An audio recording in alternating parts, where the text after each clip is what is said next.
You may recall that last week a group of Senate Republicans with the horse sense of Nancy Pelosi on a bad hair day had agreed with President Biden on a compromise infrastructure bill.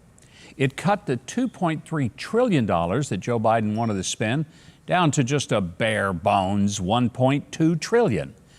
Now, to anyone with any sense, this obviously only served to give Biden headlines praising his bipartisan competence.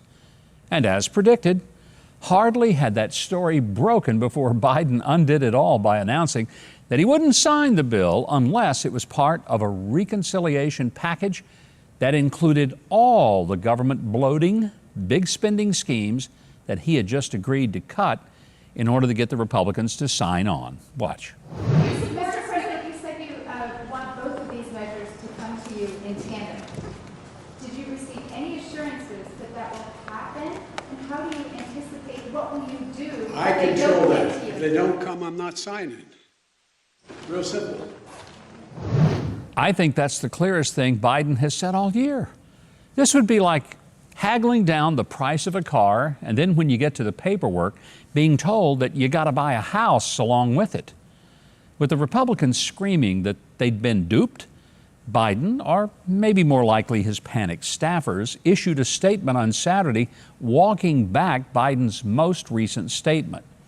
It said that when he stated that if the other spending didn't come along with the compromise bill, that he wouldn't sign it, that didn't really mean that he wouldn't sign it. The statement read, quote, "My comments also created the impression that I was issuing a veto threat on the very plan I just agreed to, which was certainly not my intent," end quote. Well, I can believe that I think the only thing Biden intends these days is to take a nap. It's not known whether that reassurance is going to be enough to lure Republicans back into the trap a second time. After all, will Biden even remember his assurance that he'll abide by the deal for more than the 2 to 3 hours that his previous assurance lasted? According to my source, which is more reliable than the White House's word, reply hazy, ask again later. But Biden and the Democrats' radical agenda doesn't just have Republicans frustrated. Democrats are in deep trouble with Americans broadly speaking. Vice President Kamala Harris denied that pressure from Republicans or former President Trump's visit to the border were the reasons why she finally went to El Paso after 90-plus long days. Now, if you believe that, I've got a vegan steak to sell you. So maybe this is the reason why Democrats are finally trying to look as if they're interested in doing something about the crisis created by President Biden's reversal of Trump's border security policies. It's the only thing that motivates some politicians: terrifying poll numbers. A new Harvard-Harris poll, which was hardly a right-wing polling outfit, by the way, found that a staggering 80% of registered voters across the board believe that illegal immigration is a serious issue that needs more attention than Biden and Harris are giving it. Further, 68% said the Biden White House is putting out signals encouraging more illegal immigration, and 55% believe that Trump's border policies should have been left in place. It's no wonder they're concerned. The latest disaster news is that so far this fiscal year, Border Patrol agents have arrested 353 illegal aliens with sex-related criminal convictions, many involving children. That's an increase of 542% from fiscal 2019.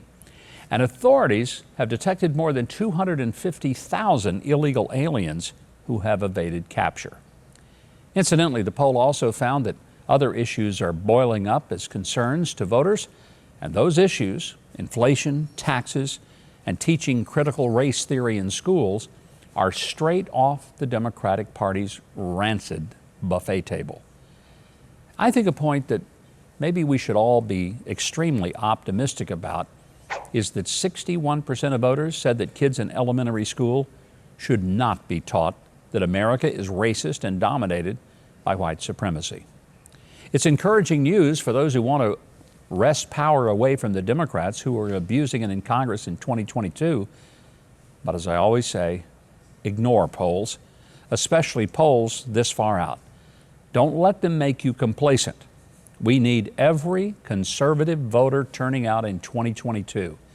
Remember that if Republicans in Georgia had shown up for the Senate runoff in the same numbers they did in the general election, Republicans would still be in charge of the Senate, for aught or no. So pray for the best, but work like dogs to help get out the vote and make sure it happens. Well, thanks for watching, and I hope you'll consider leaving a comment. And also be sure and indicate a like, because that makes it more difficult for YouTube to hide our content with their lovely algorithm. And that's why when you do that, you help us. Also, consider subscribing below and clicking the notification bell. And if you want more of my news analysis and commentary, be sure to sign up for my newsletter at MikeHuckabee.com. It comes to your email inbox twice a day, and it is truly, I promise you, it is completely free. That's it for this edition of The Breakdown. I'm Mike Huckabee.